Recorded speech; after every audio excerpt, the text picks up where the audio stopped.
Hello and welcome to Sorry if I spit when I speak. We are talking about the Bengals' second and third round draft picks.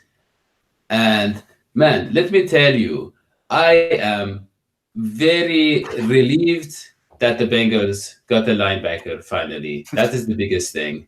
It's just nice to see that we have, someone who can actually cover tight ends finally.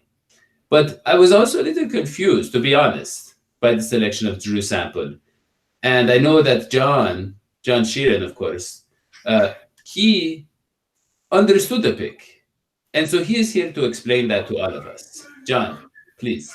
So for starters, big shout out to LA Bengals fan for breaking down the first round along with Dadio.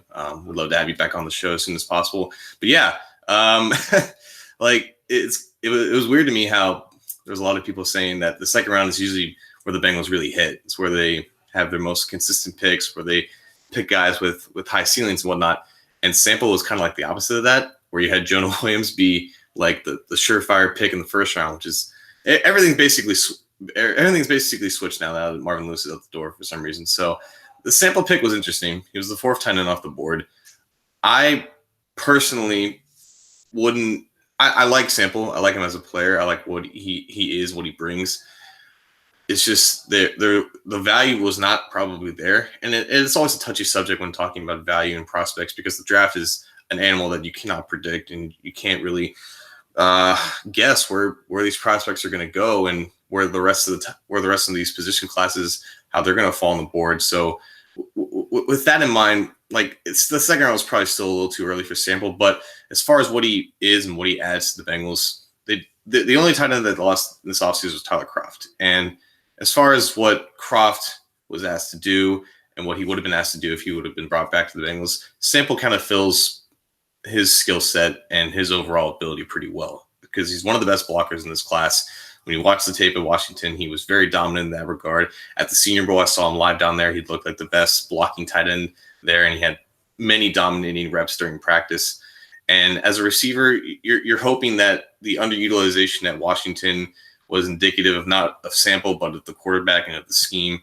Because Jake Browning is a tough quarterback to play with. Just ask John Ross, who was also there with Sample. He was a former teammate of his during Sample's first couple of years there. But yeah, he's an athletic guy. He's above average athleticism, gives him starter potential in that regard. But the lack of production is really what hinders this pick from becoming potentially paying off dividends down the road. But as far as what we can expect from Sample, just the third tight end in this offense, and you take that with a second round pick, you're like, eh. And plus regarding the fact that he's probably not going to become a lot better than what he is right now. And in the second round, you still have the opportunity to take high quality guys with the potential to become Pro Bowlers. And with Sample, you just have an outside chance of becoming a starter. But as far as what the pick means for, I guess, the regime, the Zach Taylor era, and all that stuff, he's really bringing the Rams style offense to Cincinnati, where they rely a lot on bootlegs and play actions and a lot of tight end little rollouts and whatever. And that fits Sample's skill set pretty well.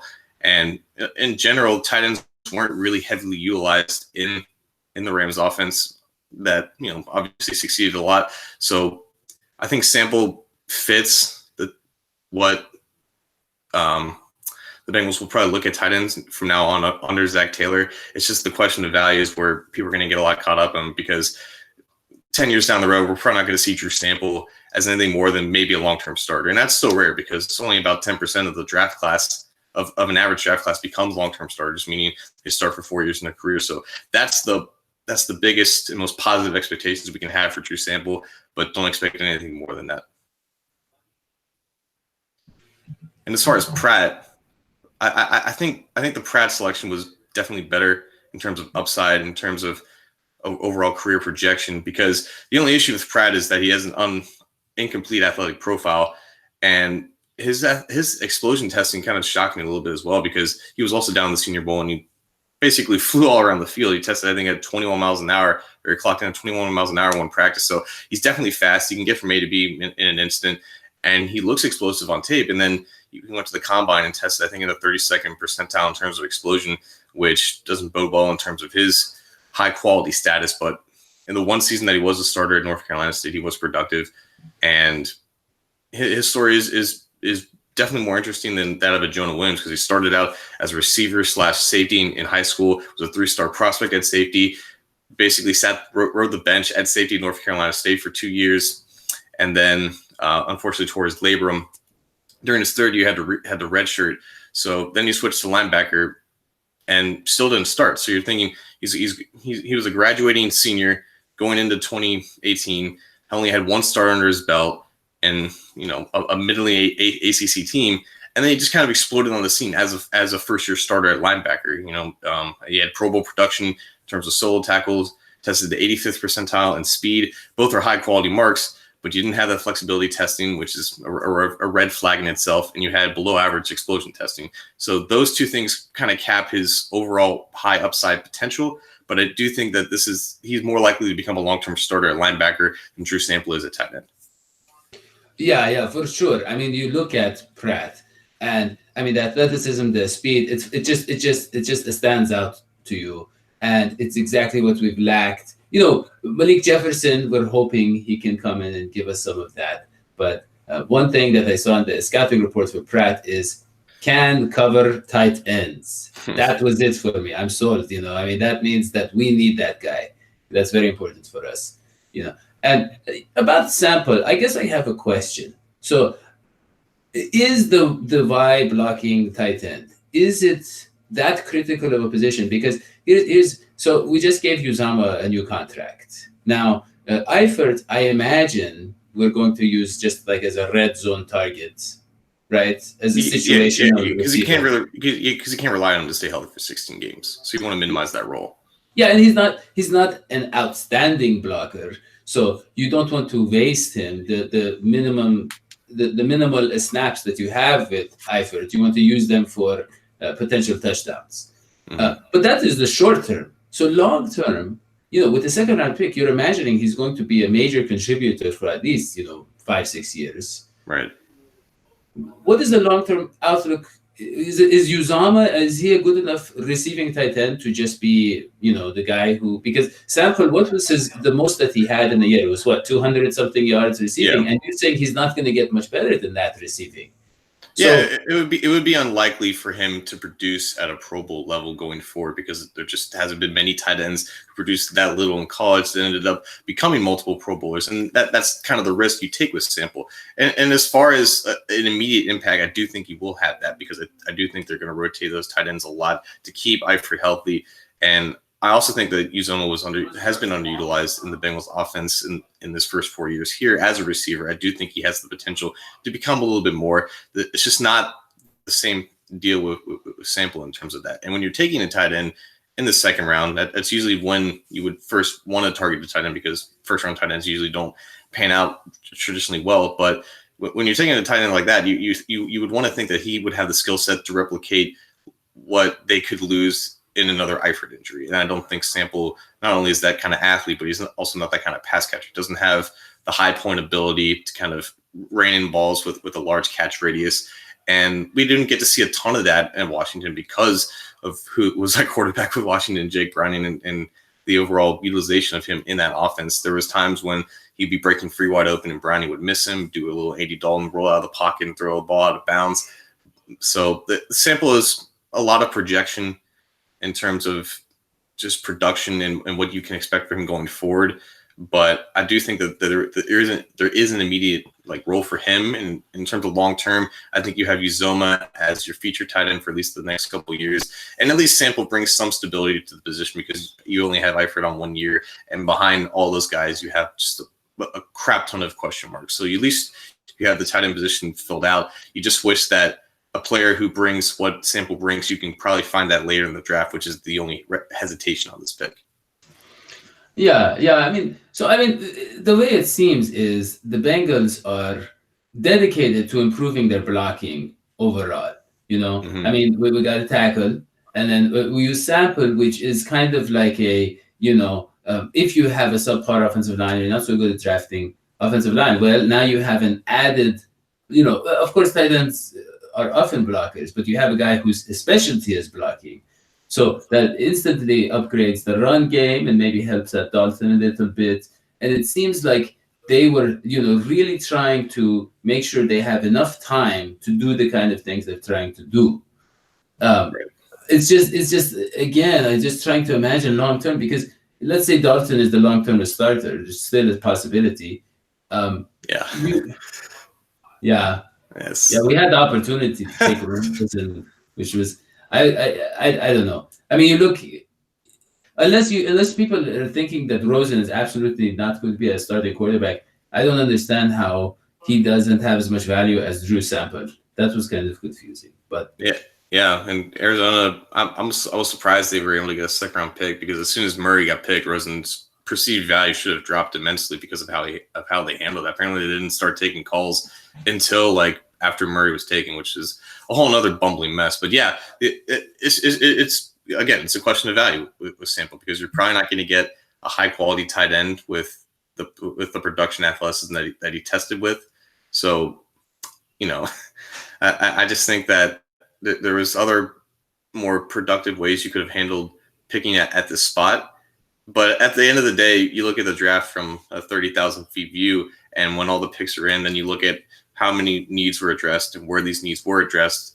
And sometimes you just end up taking a certain need a lot earlier than you should have with a player that probably would have been available a couple rounds later. But at the end, at another part of the draft, maybe you're thinking, hey, we got good value at this position at maybe the fourth or fifth round, and you addressed a good player there with a higher ceiling. So it kind of all balances out towards the end, where you're thinking, hey, maybe you could have flipped those two picks and would have looked better on paper.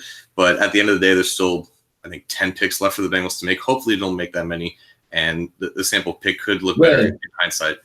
Well, John, let's going with John Sheeran logic here. They only really have like one pick, right? I mean, because after the fifth round, it's useless.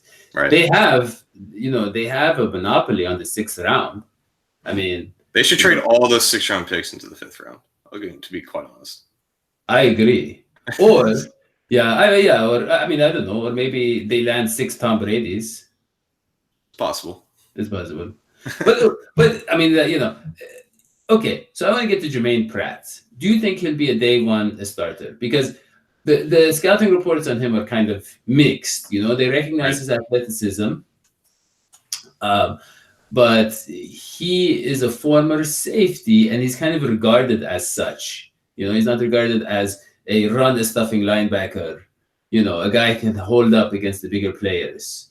So how do you see him contributing, coming in this preseason? Do you see him being able to seize that starting position on such a terrible, and a team that has such a terrible linebacking core? Right. And I don't expect Pratt to be the only linebacker they take, but you have to remember, the Bengals are only going to field 2 linebackers on the field for probably 65-70% of the time. So I think the quote-unquote starters at this point are probably still Preston Brown and Nick Vigil. But as we've seen with the drafting of Jonah Williams, maybe the contracts that the Bengals have given out to players, they don't really guarantee as much playing time as we thought. So in theory, on paper, you want the best athletes on the field at all time at the linebacker position, and Pratt immediately comes in as one of the best athletes, along with Jordan Evans, along with Malik Jefferson. And Nick Vigil still has some athleticism to him when he's healthy, but I think Vigil is still starting on for all 3 downs for them, and it'll just come down to whether they trust Pratt immediately to make those crucial calls on 3rd down, because he does have experience in that. He was regarded as a cerebral player. He was voted team captain the last year at North Carolina State when he did start at the Senior Bowl. He did have time with the mic in his helmet, so he was making calls at the line, making shifts on the defensive front. So he has that versatility to not only be the pursuit backer, to play weak side linebacker, and to run and chase, and to knife through some outside runs, but he also has experience of playing inside and getting off blocks, because he does have decent length, better than a guy like Blake Cashman. So the size is there, the speed and explosion, at least on tape, are there. The production was there. So you're looking at a potentially a high quality player, but probably a safe floor to be a starter. And I understand the concerns on tape, because there were times where he would completely over pursue a play, and that's kind of goes to his aggressive nature, being that downhill safety initially. But you also have to remember that he was a former receiver, so he presumably has some ball skills to his name, and he has experience hauling and passes. So you'd like that capability in terms of dropping back into zone coverage. And I think it'll be interesting to see how he and Malik Jefferson compete, because I think they're kind of two similar players, with maybe Jefferson being the better overall athlete, but both were very productive in college once they got their chance to start. And yeah, I think I would like to see Pratt play over Brown on third down and in nickel packages and get a significant amount of snaps. It'll just depend on how quickly he picks up the playbook and Naramu's scheme. And yeah, I think if the Bengals were to stick with their usual ways and only wait until the third round to take linebackers, I think Pratt was one of the best options they could have done. Yeah. I mean, I guess it depends on what Zach Taylor's approach is in terms of throwing people into the fire, right? Mm-hmm. Because Marvin Lewis, I don't remember what the attitude was very early on, but after he started making the playoffs, let's say regularly, he was very conservative in terms of throwing guys into the fire. But Zach Taylor is kind of like, he comes in with a very disappointing team, 3 straight losing records, right? Right. So it's kind of like he has some time to be bad. So will he use that? Do you see what I'm saying, John? Yeah. Because he does have presumably a longer leash, especially when you talk about the Bengals as an organization. But you also have to remember he has no attachment to these veterans, and it was always the stigma of Marvin holding on to some tenured players who have either connection to him or just a connection to the Bengals in general. And then it took a long time for some rookies to get on the field. And I don't think that's, in hindsight, I don't think that was the worst criticism you could have put on Lewis, because ideally you don't want to rely on your rookies playing as much as early on. As we see with the Patriots, they kind of ease them in as well. But they also have a stable group of veterans who deservedly should play over them. And that wasn't always the case with the Bengals, specifically at the linebacker position. But the initial reports on Jonah is that they're gonna try to get him on the field as soon as possible, and see if he can play either left or right tackle. And it'll be interesting to see how early Sample gets implemented. I think with the uncertainty at that position, and obviously with Eifert's health and some questions with that, I think that'll be interesting. And with Pratt, obviously he's going to have an impact on special teams. I'm sure that was a heavy contributor into that pick as well. But yeah, with the linebacker position in general, it's just a lot of underwhelming talent right there. And hopefully Pratt sparks some of the young guys to kind of pick up the pace. Yeah, but you mentioned Jonah Williams, and John, we missed you after the first draft pick. So I would like to hear your take on that pick. Yeah. Like it's again, it's kind of a reversal of what we usually see from the Bengals in the first 2 rounds, where you have the first pick being the more questionable one, and then the second round kind of redeeming themselves. The Bengals made the right pick in the first round, and there was an argument for Dwayne Haskins, but if the direction is to just kind of build around Andy for one last time, this was definitely the way to go, with how the board fell, with both linebackers being off the board, with maybe one other pass rusher you could have considered there, and Brian Burns. That would have been another possible pick for me. But if they wanted to attack on offense, Jonah Williams was the right pick. He's the best tackle in this draft. He doesn't have the high-end athleticism that you want at the tackle position, so maybe multiple Pro Bowls, multiple All-Pros isn't exactly in his future, but that's fine, because I think in terms of any player in this draft, like again, long-term starters are very rare in every draft class. Only about 10% of the average draft class become long-term starters, and I think Williams is maybe the safest bet to become a long-term starter at the tackle position. And again, like looking at the recent picks on the offensive line, it's just been absolute crap, save for maybe Billy Price. So to get a long-term stable option, either left or right tackle, it's extremely important, and it's a position that you can't really miss. And there are arguments about the value of taking an offensive lineman in the first round when the rest of the group is still questionable at whole. I don't know if Williams really completes this offensive line as a dominating group, but it definitely puts them in a better position than where they were. And if he's not starting over Bobby Hart, it's probably for a non-valid reason. So he should be playing there week 1. And he's just a guy that you can rely on as an asset as early as possible. And that's not something you can say about a lot of other guys in this class. Yeah. I mean, it is nice to see them take a tackle so early, because then I know in the Bengals' mind, they pay Bobby Hart, so that means they have to force him on the field. Well, now they gave up a premium draft pick for Williams, so it's kind of like balances out. So I think it's going to be based on merit, actually. Yeah. But we've seen. I like the fact of the line is still not great, but you have 3 or 4 good offensive linemen, and you can make up for 1 or 2 not so good ones, as we saw. I mean, remember our best offensive line in recent years, Bodine was the center in that 2015 team, right? Mm-hmm. So I mean, you can work around 1 or 2 weak links. You can't work around like 4. In a macro perspective, yes, but as we've seen over the recent years, all it takes is one weak link, and a defense can exploit that. And unfortunately, the Bengals have had multiple weak links on their offensive lines for the past 3 years, whether it was Aboye at left tackle, or Fisher at right tackle, or Bobby Hart at right tackle, or Alex Renner right guard. Hopefully, none of those guys are starting now. Obviously, 2 are off the team, but it'll be interesting to see how they really address this, because they have options with Cordy Glenn. Presumably he's still starting because he's getting paid like a top 5 salary. And again, with Bobby Hart, people are telling me that he's now a high-end backup, or just he's on a backup contract. He's getting the 7th most cash in terms of right tackles for the 2019 season. And if he doesn't start, that's completely uncharacteristic of the Bengals, but maybe that's just something that we have to come to terms with and come to expect now of Zach Taylor. And when just spending money to spend money is not something that the Bengals normally do. But if that's the case, it's not. Yeah. John, it's 1 year. That's one thing. It's 3 years. 3 years. No. I mean, the big money, right, is 1 year. I mean, after that, money is 1 year. But again, this is still Mike Brown, and when you pay someone for the long term, but I'm trying to think like Mike Brown here. And I think, John, can you use NFL salaries as tax write-offs? Because I'm thinking.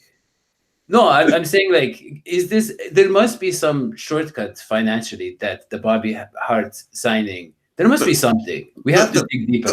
The shortcut was they weren't assured a quality tackle at 11th overall, so they basically outbid themselves and panicked to sign Bobby Hart. The drafting of Jonah Williams does not forgive the mistake they made by giving that enormous bag to Bobby Hart, and it is enormous compared to the talent that Hart has. But to defend Troy Blackburn, how did we know there were even going to be tackles in this draft before the draft happened? You know what I mean? He said, where are you going to find one? In the draft? Like, there's tackles in the draft. And then later they were like, yeah, there's tackles in the draft. And they're like, oh, okay, let's get one of those.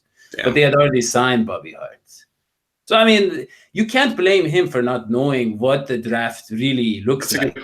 That's a good point. I mean, I don't even know what he does for a living. I know he's in charge of the Bengals, but is that what he does? Like, does he spend time on it? Does he understand it? I think talking is mostly what he does. I would make a safe bet. So he's kind of, more or less, he's basically the same as us. Yeah, but obviously he's way more qualified. Obviously. Yeah. John, I want to preview the next rounds. They're coming up very soon.